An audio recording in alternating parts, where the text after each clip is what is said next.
અમદાવાદમાં શાંતિ business school જાણે વિવાદોનો પર્યાય બની ગઈ છે. તે કોઈને કોઈ કારણસર વિવાદમાં આવતી જ હોય છે.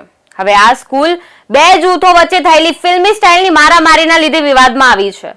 અમદાવાદ શહેરના સેલા વિસ્તારમાં આવેલી શાંતિ બિઝનેસ સ્કૂલમાં વિદ્યાર્થીઓના સિનિયર અને જુનિયર જૂથો વચ્ચે મારામારી સર્જાવા પામી હતી. ગણેશ સ્થાપનાને લઈને નજીવી બાબતે થયેલા ઝઘડાએ થોડી જ વારમાં ઉગ્ર સ્વરૂપ ધારણ કર્યું હતું. પૂર ઝડપે કાર ચલાવી જાપો, દિવાલ અને પોલ પણ તોડી નાખવામાં આવ્યા હતા. આ સમગ્ર ઘટનામાં 12 લોકો ઈજાગ્રસ્ત પણ થયા હતા. બોપલ પોલીસે બંને પક્ષોની સામે ફરિયાદ નોંધી છે. નમસ્કાર, ન્યૂઝ ફોર ઇન્ડિયામાં આપનું સ્વાગત છે. હું હિમાની આપની સાથે. તો નજર કરીએ સમગ્ર મામલા પર. અમદાવાદ શહેરમાં સ્કૂલ, કોલેજ સહિત અનેક જગ્યાએ ગણેશ ચતુર્થીની ઉજવણી કરવામાં આવી રહી છે. અમદાવાદના સેલા વિસ્તારમાં આવેલી શાંતિ બિઝનેસ સ્કૂલમાં વિદ્યાર્થીઓના સિનિયર અને જુનિયર બે જૂથો વચ્ચે ફિલ્મી ઢબે મારામારી થઈ હતી. ગણેશજીની સ્થાપનાને લઈને નજીવી બાબતમાં બંને જૂથો વચ્ચે ઝઘડો થયો હતો. આ દરમિયાન ઝઘડો ઉગ્ર બનતા મામલો બીચક્યો હતો. દરમિયાન એક વિદ્યાર્થીએ એક યુવતીનું અપમાન કર્યું હતું અને તેને આ જગ્યાએથી જતું રહેવાનું કહીને ઉદ્ધતાઈ ભર્યું વર્તન કર્યું હતું. જેના પગલે વિદ્યાર્થીનીએ સમગ્ર ઘટનાની ફરિયાદ તેમના ભાઈ અને પિતાને કરી હતી.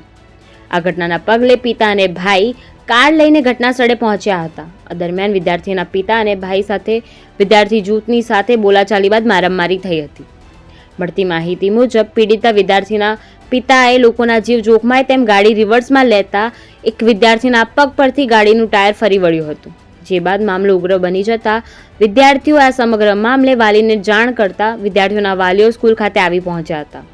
બંને જૂથો વચ્ચે લાકડીઓ વડે મારામારી થઈ હતી. બે જૂથો વચ્ચે થયેલી મારામારીમાં 12 લોકો ઘાયલ થયા હતા. તો ઘટના સ્થળ પર 300 થી વધારે વિદ્યાર્થીઓ હાજર હતા. આ ઘટના બાદ શાંતિ બિઝનેસ સ્કૂલ પ્રશાસન દ્વારા પોલીસને જાણ કરવામાં આવી હતી અને પોલીસે સમગ્ર મામલાની તપાસ હાથ ધરી છે. ઘટનાના સીસીટીવી પણ સામે આવ્યા છે.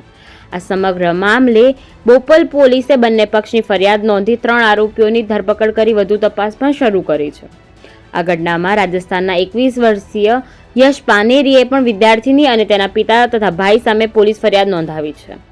શાંતિ બિઝનેસ સ્કૂલ દ્વારા વિદ્યાર્થીઓ અને સ્ટાફની સુરક્ષાને ધ્યાનમાં રાખીને 5 સભ્યોની ડિસિપ્લિન કમિટીની રચના પણ કરી છે અને આગામી દિવસોમાં આ પ્રકારની ઘટના કોલેજના કેમ્પસમાં ન બને તે માટે સ્કૂલ ઓથોરિટી સ્કૂલના નિયમો કડક કરશે તેવું પણ જણાવાઈ રહ્યું છે.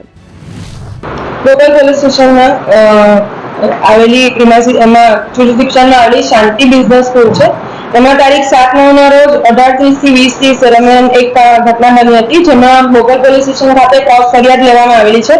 એક ગુનો છે એ બીએનએસ કલમ 115, 117, 352 ETC હેઠળ લેવામાં આવ્યો છે. એ જ રીતે બીજો એક ગુનો છે બીએનએસ કલમ 324, 5, 115, 352 ETC હેઠળ લેવામાં આવેલો છે. બંને ગુનામાં વિગત એવી છે કે ગણપતિના પંડાલમાં કોઈ નાના મોટા વાતચીત હેઠળ ઝઘડો થયો હતો અને એમાં બંને પક્ષને થોડું ઘણું વાગ્યું છે. એમાંથી કેટલાક લોકો હોસ્પિટલાઇઝ પણ છે. હાલ જે લોકો બહાર છે અને ગુનામાં હોવાનું જણાયેલ છે તેમની અટક કરવામાં આવેલી છે.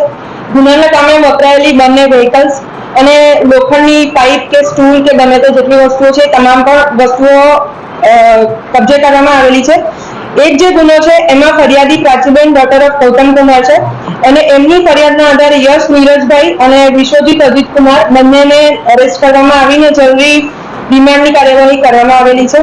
એ જ રીતે બોપલ પોલીસ સ્ટેશન હેઠળ જે નોંધાયો છે બીજો ગુનો, એમાં યશ નીરજભાઈ ફરિયાદી છે અને એમની ફરિયાદના આધારે જે આરોપીઓ છે ગૌતમ કુમાર પટેલ, પ્રાચી ગૌતમભાઈ, ધ્રુવીલ ગૌતમભાઈ, રવિકુમાર મુકેશભાઈ વગેરે નામો છે. તે પૈકી ગૌતમ કુમારને એરેસ્ટ કરવામાં આવેલા છે. બાકીના લોકો હોસ્પિટલાઇઝ છે એટલે એમની સારવાર હેઠળ હોય છે. પાછળથી જ્યારે ડોક્ટર એમને ફિટનેસ સર્ટિફિકેટ આપશે ત્યારે એરેસ્ટની જરૂરી કાર્યવાહી કરવામાં આવશે. તમામ ગુનાના કામે વપરાયેલા સાધનો તથા વ્હીકલ પણ કબજે લેવામાં આવેલા છે.